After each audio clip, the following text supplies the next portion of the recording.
Meat Puppets began with producer Todd DeGroot had an idea for a story, which he brought to me, asked me to direct.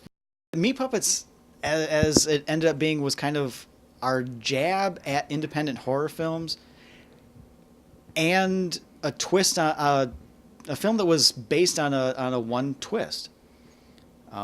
So what it is, the very first 2/3 of the film are kind of that very tension-driven, almost cliched independent horror film. It's just it builds in tension. It becomes very disturbing, very hard to handle, but it also seems very contrived and cliched. And then we twist it and turn it on the audience, sometimes to the point where the audience doesn't even know how to react to it. But really, it's all built on a single joke on the audience. Because it was so tension-driven and so image-driven, we approached it in a completely different way. There was no written script. I told each of the actors what the motivation was, what was happening, what their character's motivation was going to be.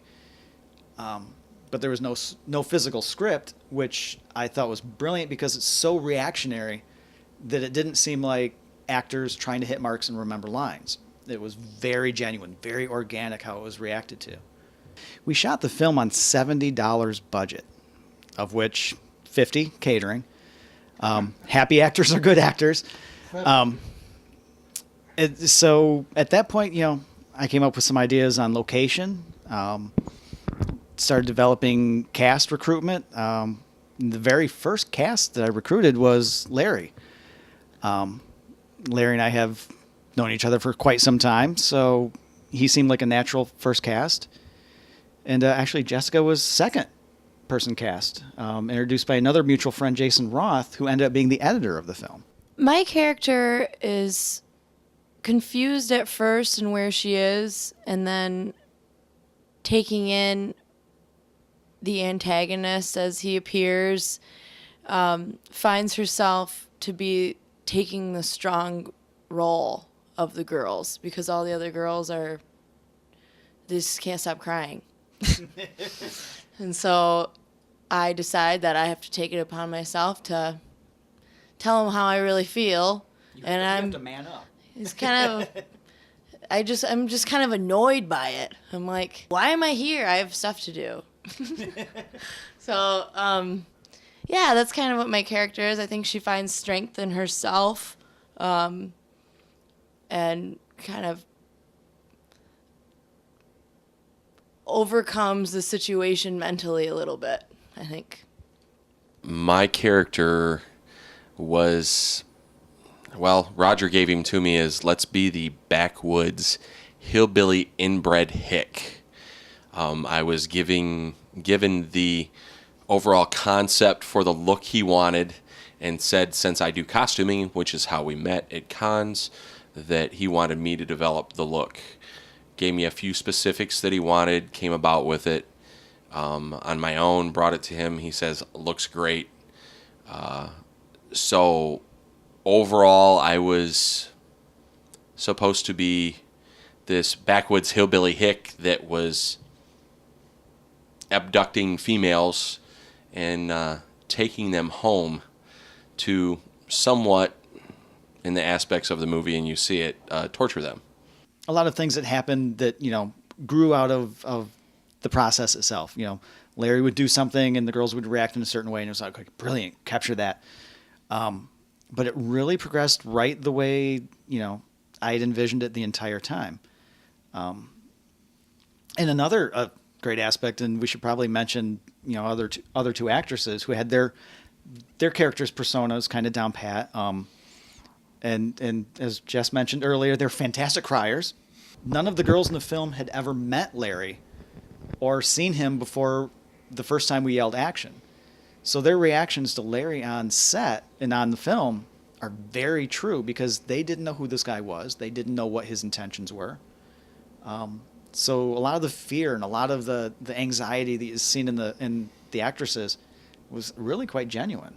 I didn't have any contact with the girls before the movie, but even during the movie, other than filming, I had no contact with them. I would turn around and walk off set every time he yelled cut. I would listen to him and what he said for direction, which was very simple, very easily put to all of us. And if I had any specific questions, would pull him to the side and whisper something to him, and he told me what he wanted. There were a couple times, especially with the girls' reaction, that I was kind of like, "Are you guys okay? Are you all right?" And they would snap right. And I go, "No, we're fine." And it was like, I genuinely thought you guys were screaming and crying and terrified. I know there were a couple times where there was some genuine fear. Mm-hmm. Thanks to Larry. We were able to take and actually do a viewing, thanks to Roger, at a large cinema. And then they did a little Q&A with us afterwards, and it was in Grand Rapids, so all of us were able to be there. And Marjorie, the trooper that she was with all the dragging up the hill and everything, there's a point in the film where one of the utensils that I like to use to help torture with is aggressively pressed towards her throat, that she looked at me at the Q&A and said, "I actually was really scared at that point that you had snapped and went the wrong direction." She said, "I was ready to tell them, like, stop, he's lost it."